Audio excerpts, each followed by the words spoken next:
Hello students, आज आप लोग आपके वेदांत पुस्तक से जो है चैप्टर फर्स्ट सिल्वर बेडिंग के क्वेश्चन आंसर समझने जा रहे हैं।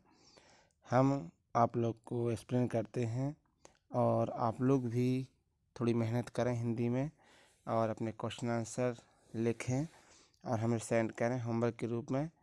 और अपनी जो आपकी अटेंडेंस रहेगी उसके अकॉर्डिंग सभी सब्जेक्ट में रहेगी कि आप लोगों ने कितना वर्क हमें सेंड किया है। तो पूरा आपको सेंड करने की आवश्यकता नहीं है। आप लोग इम्पोर्टेंट जो है मेन क्वेश्चंस जो हैं उनके आंसर भी आप हमें सेंड कर सकते हैं। तो आप लोग अदर सब्जेक्ट की तरह हिंदी की पढ़ाई भी शुरू कर दीजिए और हम अपना वर्क स्टार्ट करें। तो हम आपको NCERT आप एक काम करें, अपनी मोबाइल पर जो है CBSE क्लास 12th हिंदी को जो है इसका NCERT सॉल्यूशन डाउनलोड कर लीजिए, जिससे आपको परेशानी नहीं होगी और आप उसे देखकर भी अपनी कॉपी में क्वेश्चन आंसर लिख सकते हैं। इसलिए हमने आपको आज ये चैप्टर वेदांत पुस्तक से पहले हम आपको भेज रहे हैं।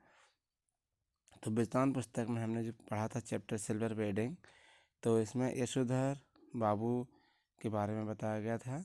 तो यशोधर बाबू की क्वेश्चन पहला, यशोधर बाबू की पत्नी समय के साथ ढल सकने में सफल होती हैं, लेकिन यशोधर बाबू असफल रहते हैं, ऐसा क्यों? तो देखिए आप लोग, यशोधर बाबू बचपन में ही माता पिता यशोधर बाबू के में जो है उनके माता पिता के देहांत हो जाने की वजह से, यानी यशोधर बाबू के माता पिता बचपन में ही चल बसे थे। तो उनके देहांत हो जाने के कारण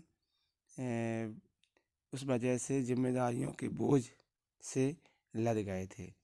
वे सदैव पुराने ख्यालों वाले लोगों के बीच रहे पले बढ़े, अतः वे उन परंपराओं को चाह कर भी छोड़ नहीं पाए। यशोधर बाबू अपने आदर्श घोर संस्कारी किसानदा से अधिक प्रभावित हैं और आधुनिक जो है परिवेश में बदलते हुए जीवन मूल्यों और संस्कारों के विरुद्ध हैं। इसी के चलते परिवार के सदस्यों से उनका मतभेद बना रहता है, जबकि उनकी पत्नी अपने बच्चों के साथ खड़ी दिखाई देती हैं। विवाह के बाद उसे संयुक्त परिवार के कठोर नियमों का निर्वाह करना पड़ा, इसलिए वह अपने बच्चों के आधुनिक दृष्टिकोण से जल्दी ही प्रभावित हो गई। वे बेटी के कहे अनुसार नए कपड़े पहनती हैं और बेटी के किसी मामले में दखल नहीं देती। यशोधर बाबू की पत्नी समय के साथ परिवर्तित हो जाती हैं, लेकिन यशोधर जो है बाबू अभी भी किसंदा के संस्कारों और परंपराओं से चिपके हुए हैं। वे बदलते समय को समझते तो हैं, किंतु पूरे मन से स्वीकार ना कर पाने के कारण असफल रहते हैं।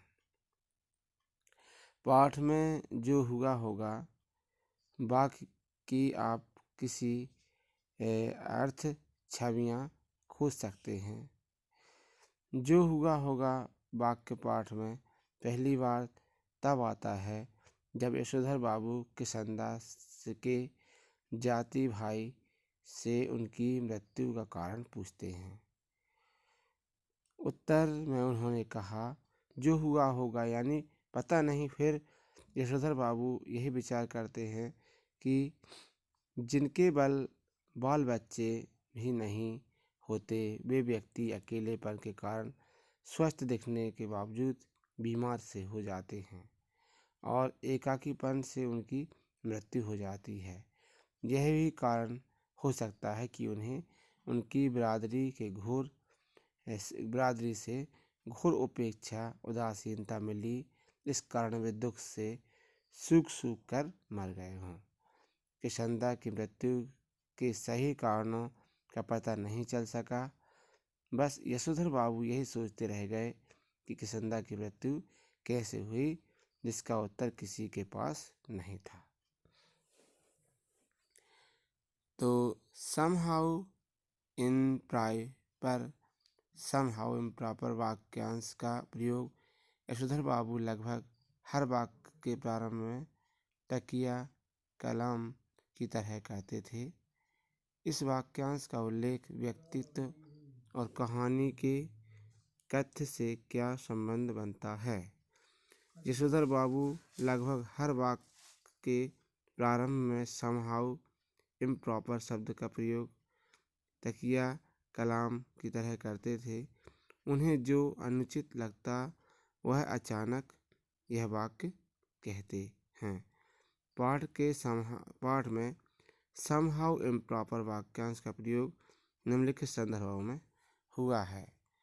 साधारण पुत्र को असाधारण वेतन मिलने पर, स्कूटर की सवारी पर, दफ्तर में सिल्वर वेडिंग, DDA फ्लैट का पैसा ना भरने पर, खुशहाली में रिश्तेदारी की उपेक्षा करने पर, छोटे साले के ओछेपन पर और केक काटने की विदेशी परंपरा पर आदि। इन संदर्भों से यह स्पष्ट हो जाता है कि यशोधरा बाबू सिद्धांतवादी हैं। यशोधर बाबू आधुनिक परिवेश में बदलते हुए जीवन मूल्यों और संस्कारों के विरुद्ध हैं। वे उन्हें अपनाना नहीं चाहते। इसी आदत के कारण अक्सर परिवार से उनका मनमुटाव बना रहता है और असहजता एवं अस्वाभाविक स्थिति में वह वाक्यांश उनके मुंह से निकल पड़ता है। तो इस तरह से आप और भी क्वेश्चंस हैं, इनके आंसर आप लोग पढ़ लेंगे और इम्पोर्टेंट जो आपको लगते हैं क्वेश्चन उनको पढ़ना आपको पूरे हैं, समझना है, लेकिन आंसर लिखना है आपको सिर्फ क्वेश्चन नंबर 5 तक। ठीक है, धन्यवाद।